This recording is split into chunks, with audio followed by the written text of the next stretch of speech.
I had the good fortune of traveling early with the Grand Masters to the Conference of Grand Masters of North America and having good relationship with them when I was the Sovereign Grand Inspector General.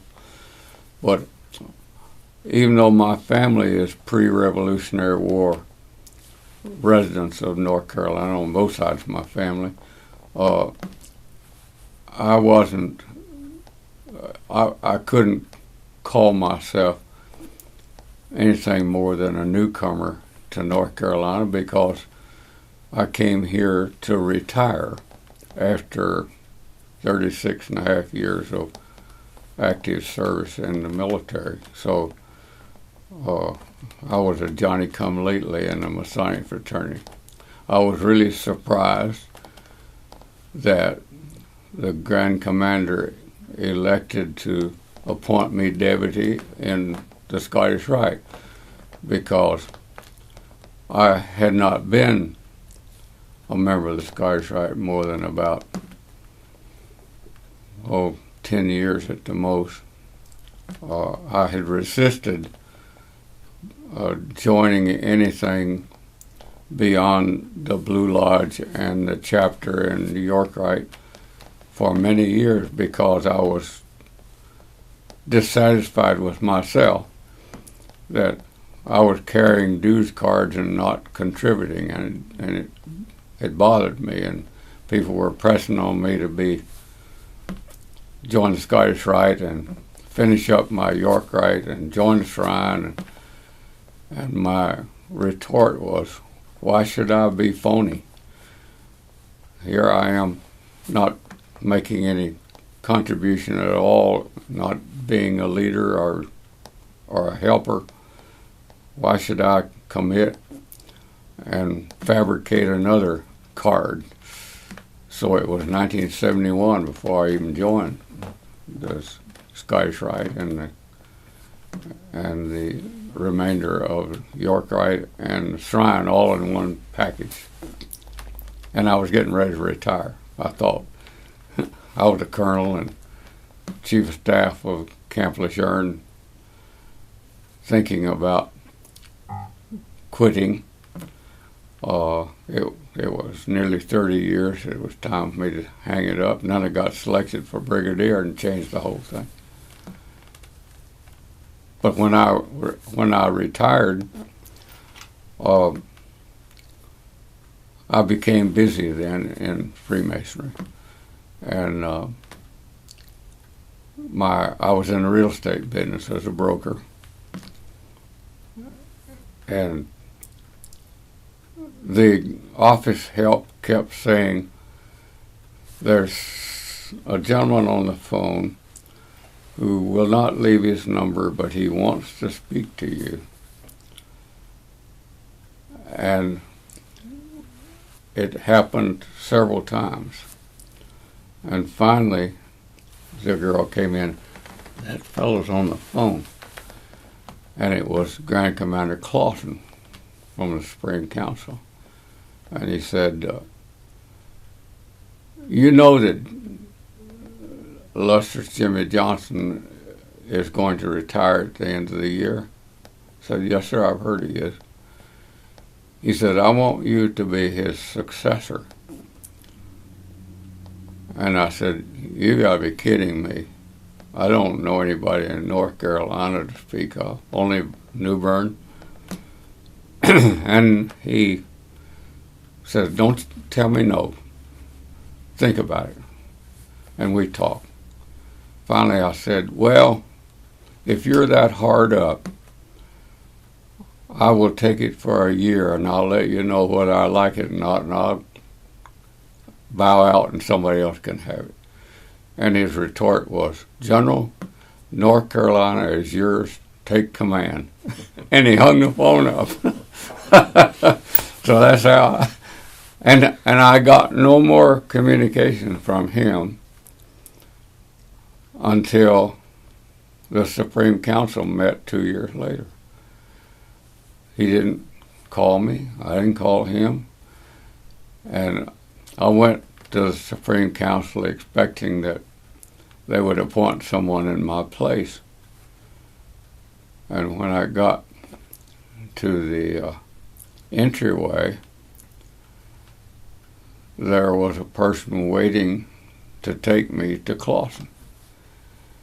And I went through the crowd, the herd of folks that were there, and into his office. He closed the door and he said, "You've been elected SGIG, but I don't want you to say anything about it. Just let it go, because we'll make the announcement at the proper time." And of course, that was ridiculous on his part, because the minute I walked out the door, friends of mine that I'd made in the last 2 years were all waiting out there, particularly Georgia, Tennessee, and Alabama. Those three guys were my mentors in Scottish Rite. Anyhow, that's how I got where I was. I did want to ask you about that time when you were ordered to take command. What did you do? I called Jimmy Johnson, who was the outgoing. He'd been 18 years to SGIG. And I called him. I said, "Jimmy, you told me that I should go to the Spring Council meeting," and I went. And the Grand Commander took me to the, he had the Grand Master of Ceremonies recognize me and take me to the altar and then to the east. And he came down on the floor and welcomed me. And for what, I don't know, because he said something to me, "I recognize you now, go take your seat and shut up." And I did. What he really wanted, Jimmy said, he wanted you to come by his office and he was going to talk to you. Well, that's why all the telephone calls, because I just ignored him and went home. But I went to see Jimmy. He said, "Come on up to Morganton."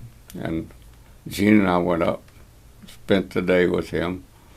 And he went over a lot of things that I needed to know. And he said, it wasn't announced. He said, "We will announce it as soon as you get the parchment from the Grand Commander."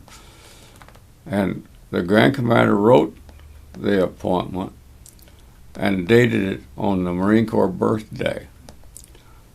And I inquired of him, "Is there anything significant about the date you put on my appointment?" He said, "Yes." He knew what the date was, and he did it deliberately.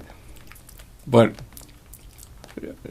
Jimmy was good to me, in a sense, because he said, I can't give you good advice about who your successor ought to be on record and all that kind of thing. You'll find out." And soon enough, the Grand Commander sent me a letter and said, "We hope you live forever, but you won't.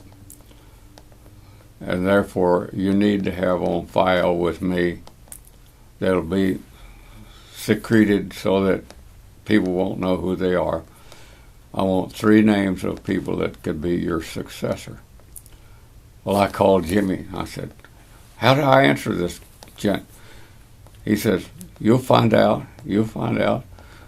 And I waited and waited, and then I got a call from Clawson's secretary, Ms. Johnson. Said, "Grand Commander's waiting for your letter designating the people that ought to be on the list for yours to replace you in case you have an accident or something." I said, "Well, okay, I'll answer you." I put on that list some people that he had interviewed and turned down before he selected me, and I did not know it, and I didn't find out about it for 10 years later.